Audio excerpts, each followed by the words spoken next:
अपनी कुछ अपेक्षाएं हैं, हमारी जो आपसे एक्सपेक्टेशंस हैं वर्क में रखना चाहता हूं। डिफेंस अकाउंट्स डिपार्टमेंट एक ऐसा डिपार्टमेंट है जिसकी पहुंच तीनों सर्विसेज के फील्ड लेवल फॉर्मेशन से लेकर हेडक्वार्टर्स लेवल तक है। तीनों सेनाओं की रिक्वायरमेंट्स को आप भली भांति समझते हैं।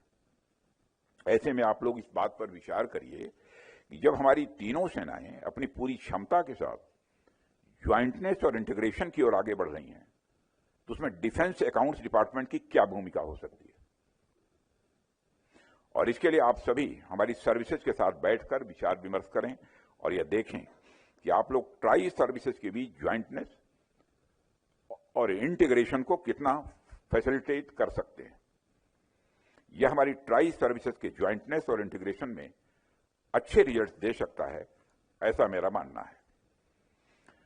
साथियों, जैसा कि आप सभी को मालूम है कि नेशनल सिक्योरिटी एनवायरनमेंट बहुत ही डायनेमिक है और इस सिक्योरिटी एनवायरनमेंट में जरूरतें बहुत तेजी से बदलती हैं और नई जरूरतें भी पैदा होती हैं।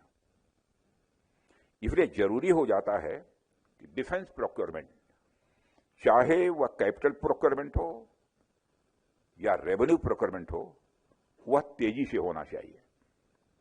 और मैंने डिफेंस प्रोक्योरमेंट को लेकर कई सारी मीटिंग्स भी की हैं और नए डिफेंस प्रोक्योरमेंट मैनुअल 2025 को भी लॉन्च किया गया है।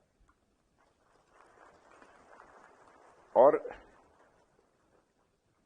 यह रेवेन्यू प्रोक्योरमेंट में तेजी लाने के साथ साथ आत्मनिर्भरता और डिफेंस रिसर्च एंड डेवलपमेंट को भी प्रमोट करेगा। साथियों, इसी तरह से कैपिटल प्रोक्योरमेंट में भी तेजी लाने के लिए डीएपी रिव्यू का कार्य तेजी से चल रहा है और कार्य किया जा रहा है। लेकिन मैं समझता हूं कि सिर्फ डॉक्यूमेंट में रिवीजन करने से प्रोक्योरमेंट में तेजी नहीं आएगी। इन हम सभी को एक सेंस ऑफ अर्जेंसी के साथ काम करना पड़ेगा। और यह सब बातें मैं यहां इसलिए कह रहा हूं कि पिछले कुछ समय में हमें इमरजेंसी प्रोक्योरमेंट की जरूरत पड़ी है।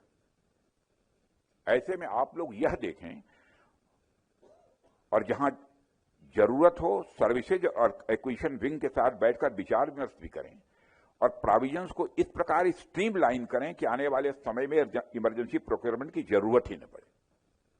क्या हो सकता है, आप लोग विचार करिए। मैंने एक विषय आपके सामने रख दिया।